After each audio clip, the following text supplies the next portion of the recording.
안녕하세요. 오늘은 사랑을 받는 것도 사랑이다 하는 제목으로 말씀을 나누고자 합니다. 이 옛날 현동환 선생님께서 들려주신 이야기죠. 36인의 성지, 36인을 모신 성지 이야기입니다. 그래서 옛날 이야기인데 옛날에 의 전염병으로 많은 사람이 죽었죠. 요즘도 코로나19가 전염병 때문에 고생을 하지만 요즘은 의학이 발달해서 이렇게 많이 죽지는 않지만 옛날에는 유럽에서 인구의 3분의 1이 죽을 만큼 한번 전염병이 유행을 하면 많은 사람이 죽었답니다. 그런데 그때 그 혼자 살아남은 한 청년의 이야기죠. 그 부모님이 돌아가시고 그래서 형제들도 죽고 혼자 살아남았는데 근데 부자였답니다. 그래서 자기가 많은 재산을 물려받았는데 그런데 그 청년이 신앙이 돈독해 가지고 나도 정말 인생이 이렇게 허무한 인생인데 이 허무한 인생을 값지게 살 수 있는 길이 무엇일까? 정말 예수님의 말씀대로 살아보자. 그래서 자기의 가진 재산들을 팔아서 가난한 사람들에 나눠주고 자기는 이렇게 혼자서 예수님처럼 남을 섬기면서 살아보자 이렇게 결심을 했답니다. 그래서 자기가 소원이 예수님께서 이 땅에 오셔서 33년 동안을 우리 인류를 위해서 섬기셨는데 나는 33분을 섬기다가 가야 되겠다. 그렇게 해서 이제 산비탈에다가 움막을 치고 이렇게 세상에 어려운 사람들을 다시 말해서 이렇게 어, 혼자서 살기 어려운 사람들 그런 사람들을 모셔다가 이렇게 동방원처럼 같이 살게 된 거죠. 그 33사람이 이제 함께 사는 그런 움막을 쳐놓고 산뜻하게 움막을 쳐놓고 사는데 다들 몸이 상하지 않으니까 그래서 이제 일도 할 수가 없어서 그 청년 혼자서 벌어다가 말하자면 국어를 해서 먹고 사는 거죠. 그래서 서양이니까 밥 대신에 빵을 가서 얻어가지고 아침이면 빵을 얻어서 이제 나눠 먹고 사는 거죠. 그래서 34사람이 이제 살림을 하고 사는데 어느 날 그 청년이 또 빵을 얻으러 나갔답니다. 그런데 별장으로 갔던가 봐요. 부자가 와서 별장을 짓고 사는 그런 집이었는데 가서 문에 서서 빵을 좀 주세요 하고 소리를 치니까 그 별장 주인이 나왔습니다. 그 별장 주인을 보니까 아주 풍채가 크고 아주 옛날에 군인이었던 것처럼 몸집이 아주 좋았던 사람이었답니다. 그런데 이 빵 좀 주십시오. 그러니까 그 주인이 이렇게 지팡이를 들고 오더니 어, 이 성성한 젊은 놈이 무슨 구걸이냐? 너가 일을 해서 빵을 너가 먹어야지. 어떻게 이렇게 구걸을 하고 다니느냐? 그러면서 소리를 지르면서 그 지팡이로 그 청년을 두들겨 팼답니다.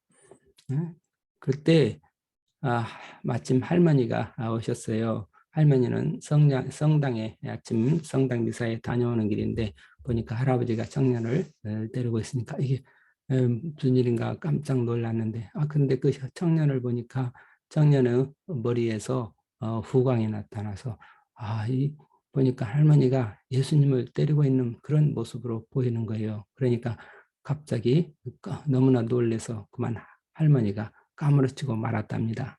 그 할머니가 까무러치니까 때리던 할아버지는 또 놀래서 얼른 할머니를 부축했지요. 그 사이 청년은 또 사라졌지요. 그래서 할머니를 이렇게 방으로 모셔서 할아버지가 이렇게 이제 모셨죠. 그래 할머니가 정신을 차리고 어, 왜 이렇게 쓰러졌니까? 할머니가 말씀하시기를 아니 당신은 왜 그 내가 보니까 예수님 같은 분이던데 왜 그 사람을 그렇게 때렸느냐고 그러니까 내가 할아버지가 내가 보니 그 멀쩡한 놈이 그걸 한다고 하길래 내가 혼내주려고 때렸지요. 그랬더니 할머니가 우리 잘못했습니다. 그 사람은 정말 성인입니다. 내가 보기에 성인이에요. 우리 집에 오신 천사를 이렇게 박대를 했으니 우리가 이 망하게 됐습니다. 할아버지 빨리 가서 그 청년을 찾아다가 용서를 구합시다. 그렇게 이걸 하니까 할아버지가 할 수 없이, 할아버지는 또 할머니를 무척 존경하고 사랑했던 분인가 보죠. 그러니까 할머니 말을 듣고 그래, 그러면 그 청년을 찾아오겠소. 그러고 할아버지가 나가 보았지요.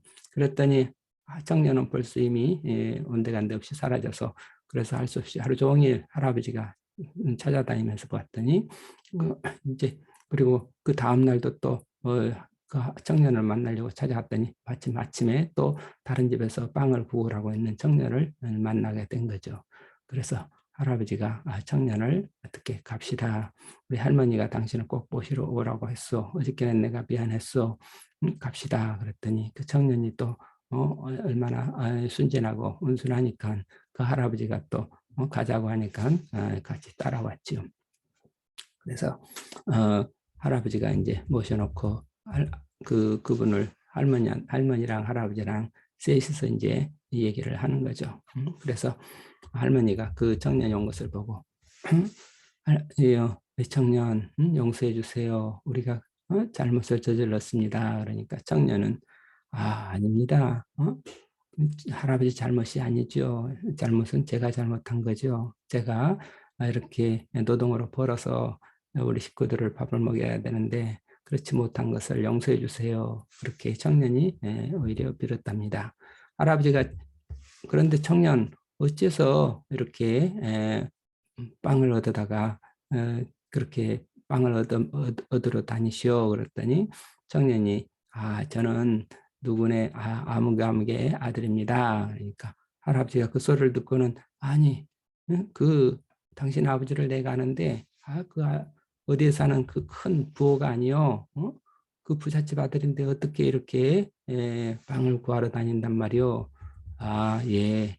저는 예수님을 따르는 그런 신자로서 어떻게든지 예수님께서 이 33년 동안 이 세상에서 고생하신 것을 생각하면서 저는 33분을 이렇게 장애인 33분을 모시고 삽니다. 그런데 모두 장애인이라 저 혼자만 건강하죠. 그래서 할 수 없이 지금 어떻게 농사도 할 수 없어서 빵을 얻으러 다니고 있습니다. 그러니까 할아버지가 나는 나도 재산이 많은 사람이요. 이제 할머니하고 나하고 둘만 사는데 우리가 매일 빵을 구워서 줄 테니까 빵을 얻으러 다니지 말고 우리가 주는 빵을 가지고 그 식구들을 먹이시오. 그렇게 부탁을 했답니다. 그러니까 할머니가 참, 그렇게 얼른 승낙을 하세요.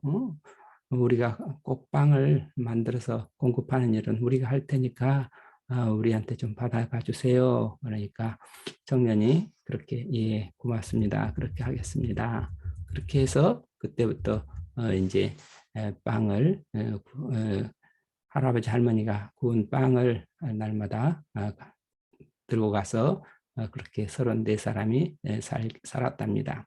그렇게 세월이 흘러서 한 사람, 두 사람 이제 세상을 떠나게 됐죠. 그럼 세상을 떠나면 그러면 그 동산에 뒷동산에다가 무덤을 만들어주고 두 사람, 세 사람 세상을 떠나고 청년을 제하고 33분이 다 세상을 떠나고 마침내 할아버지 할머니도 세상을 떠나고 맨 마지막에 그 청년도 세상을 떠났답니다. 그렇게 해서 무덤이 36 무덤이 된 거죠. 그런데 사람들은 모두가 다 그 36분의 무덤을 한 분 한 분이 다 성인이라 해서 36분의 성인이 묻힌 그런 무덤이라 해서 성지가 되었다는 그런 이야기이죠. 그런데 여기 이 이야기인데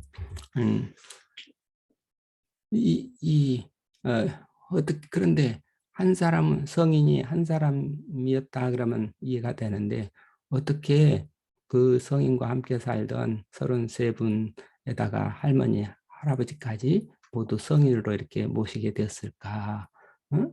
이게 지금 어떻게 36인의 성지라고 사람들은 부르게 됐을까? 그런 이야기죠. 이 이야기를 이렇게 현동환 선생님께서 이 동방원에 와셔서 동방원 수양회 때 해주신 이야기죠. 이야기 요지는 그거죠. 예수님을 잘 믿던 사람은 청년 한 사람이었죠. 근데 그 청년이 그렇게 잘 남을 섬기고 살던 그 청년이 성인이었다. 그러면은 우리가 쉽게 이해가 되는데 그 성인의 그런 수발을 받던 33분도 역시 성인이고 또 거기 협력했던 할아버지 할머니도 성인이 됐다. 어떻게 성인으로 모신다. 어떻게 그렇게 됐을까? 이게 과연 성경적으로 맞는 이야기일까? 그런 질문을 가질 수 있죠. 물론 우리가 또 예수님 한 분이 오셔서 그 예수님 한 분으로 말미암아서 우리 모든 사람이 다 하나님의 자녀가 됐다 하는 것도 우리 알죠. 또 우리 한 번 성인이 나타나시면 프란치스코 성인 그런 분이 한 분이 나타나시니까 그러니까 얼마나 지금 그분을 따라서 얼마나 많은 사람들이 또 성인이 되고 있습니까? 그분 덕분에 많은 사람들이 하늘나라로 가고 있지요. 그 한 분 때문에 세계적으로 많은 사람들이 구원을 받는다. 그건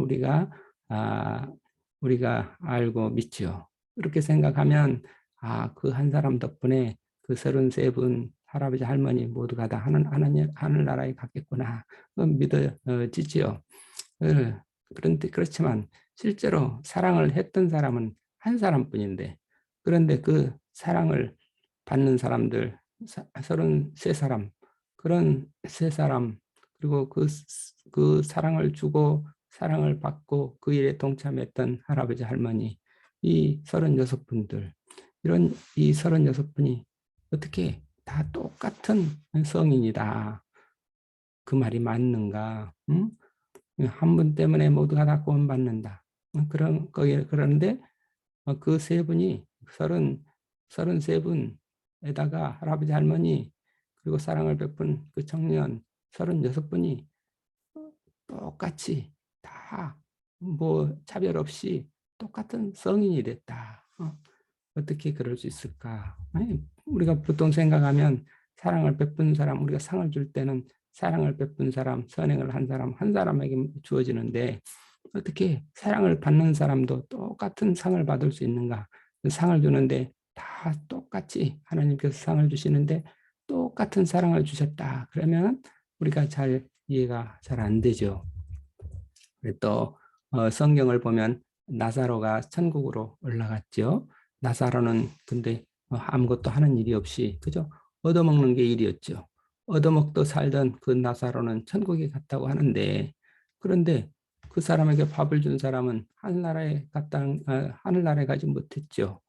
어떻게 얻어먹던 나사로는 천국에 가고 거기에다가 밥을 준 나사로에게 밥을 준 사람은 천국에도 못 가는가? 그것도 우리가 깊이 생각해 볼 문제죠. 우리가 상식적으로 생각하기에 밥을 준 사람은 존경을 누구나 다 칭찬받고 존경받고 그렇죠. 밥을 준 사람은 천국에도 당연히 천국에 가는 거 아닌가 이렇게 생각할 수 있는데 그렇지 않을 경우가 있다는 거죠. 밥을 주면 세상에서는 잘한 일이라고 칭찬하고 상 주고 그러는데 밥을 얻어먹는 사람은 뭐 무시당하고 멸시받지요.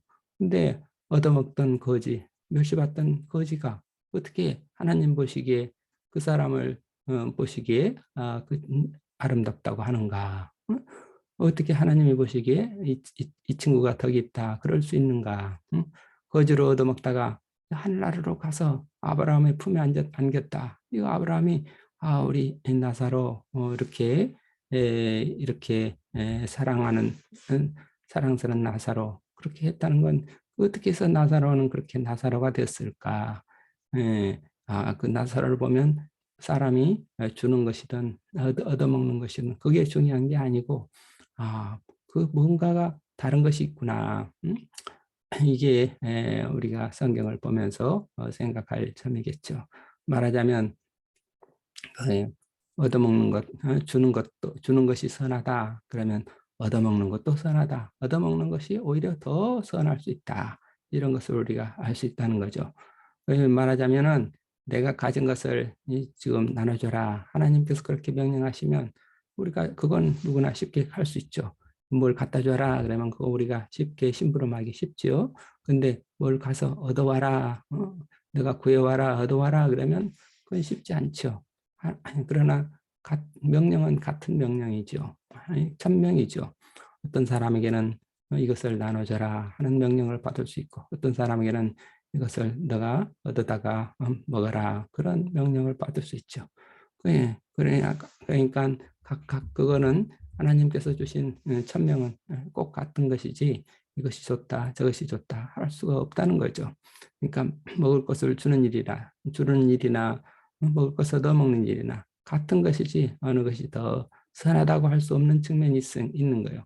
주는 일이 선한 거라 하면 얻는 것도 더 선하다는 거죠. 우리가 현실을 살아보면 알 수 있잖아요. 주는 사람 입장은 늘 당당하고 거의 떳떳하죠. 내가 준다. 그런 게 또 좀 있죠. 그런데 얻어먹는 사람 입장은 항상 부끄럽죠. 항상 미안하고 항상 죄송하고 그래서 자꾸 자기를 낮추고 그렇게 되죠. 그래서 주는 사람보다는 얻어먹는 사람의 덕이 더 높아질 수 있죠. 그러니까 얻어먹는 자의 영혼이 훨씬 더 진보가 빠를 수 있다는 거죠. 왜? 그만큼 겸손해질 수가 있으니까요.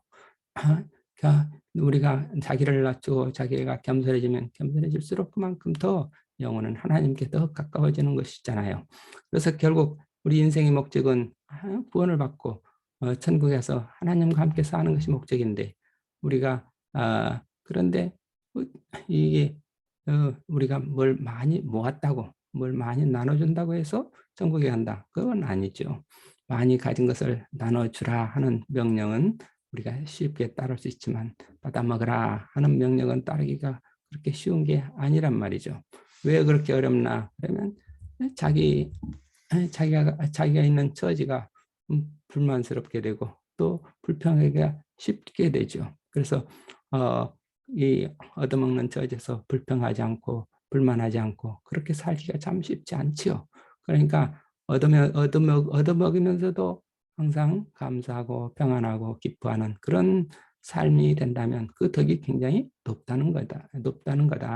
그런 마음은 바로 예수님의 마음쯤 돼야 그런 게 가능하다. 그래서 예수님의 마음쯤 되어야 우리가 자기의 아무리 가진 게 없고 여러 가지로 힘들고 어려운 병들고 어려운 상황 속에서도 하나님께 감사할 수 있다. 그렇지 않으면 불평이 나온다. 그러니까 우리가 모든 상황이 다 세상에서 모든 물질적인 풍요롭게 좋을 때는 감사하고 사랑하기가 쉽죠. 그러나 내가 아무것도 가진 것도 없고 몸도 불편하고 늘 얻어먹어야 되고 신세를 져야 되고 이런 상황 속에서 하나님께 감사하고 항상 기뻐하고 그렇게 살기가 더 어려운데 그런 상황 속에서 남보다 더 어려운 상황 속에서 감사하고 기뻐하고 이렇게 평화로운 마음으로 이렇게 남에게 감사하는 그런 태도가 되면 그런 마음이 되면 그런 덕이 되면 더 높은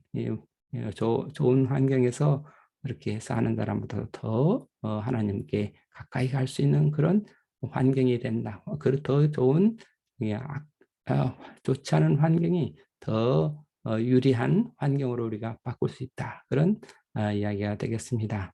그러니까 우리가 무엇을 주든지 얻어먹든지 항상 감사하고 하나님의 사랑으로 사랑할 수 있는 그런 영혼이 돼야 그런 사람이 성령을 받은 사람이고 그런 사람이 예수님과 동행하는 사람이라 하겠습니다.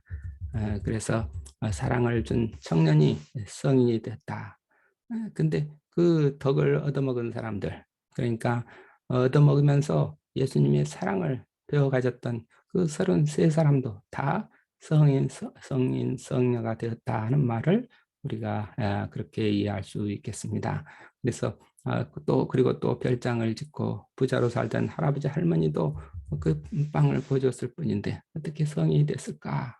그분들도 그분들의 그 하나님의 사랑 그분들은 이렇게 동참하는 그런 일도 참 어려운 일이다. 내가 직접 사랑을 베풀고 또 내가 사랑을 받는 것도 어려운 일이지만 그 주변에서 제3자로 있으면서 날마다 동참하면서 거기에 같이 같은 마음으로 산다는 거, 그것도 보통 일이 아니다. 이렇게 또 이렇게 곁에서 보이지 않게 응원하면서 이해하고 도와주는 그런 사랑도 역시 하나님의 사랑이다 하는 것을 우리에게 알려주고 있습니다. 하나님께서는 언제나 이렇게 직접 하는 사랑도 사랑이고 또 그 사랑을 받는 것도 사랑이고 그 사랑을 이해하고 보이지 않게 도와주는 그 곁에서 응원하는 사랑도 같은 사랑이다. 이렇게 하나님의 사랑만 되면 무슨 어떤 처지에 있든지 어떤 일을 하든지 간에 누구나 다 하나님께서 기뻐하시고 인정해 주신다. 그래서 우리는 언제나 하나님의 사랑을 가지고 늘 감사와 기쁨으로 사는 그러한 삶이 하나님께 가까이 다가가는 삶이지, 어, 무엇을 내가 주느냐 아니면 받는 입장이냐 내가 이해하는 입장이냐 그거의 중에 그 어떤 처지에 있든지 내가 어떤 처지에 있든지 간에 항상 우는 자와 함께 울고 기뻐하는 자와 함께 기뻐하면서 늘 하나님의 사랑으로 내게 주어진 일들을 늘 내게 주어진 처지를 만족하고 감사하고 기뻐하고 기도하는 삶이 결국 하나님의 자녀요 성인들이다 하겠습니다. 그래서 마지막으로 오늘 시편 32편 10절 말씀을 읽으면서 마칩니다. 한결같이 따스하신 주님의 사랑 어찌 그리 고귀한지요. 주님의 따뜻한 그 품 안에 고이 고이 품어주시니 그 사랑 어찌 말로 다 할 수 있을까요? 시편 32편 10절 말씀이었습니다. 감사합니다. 아멘.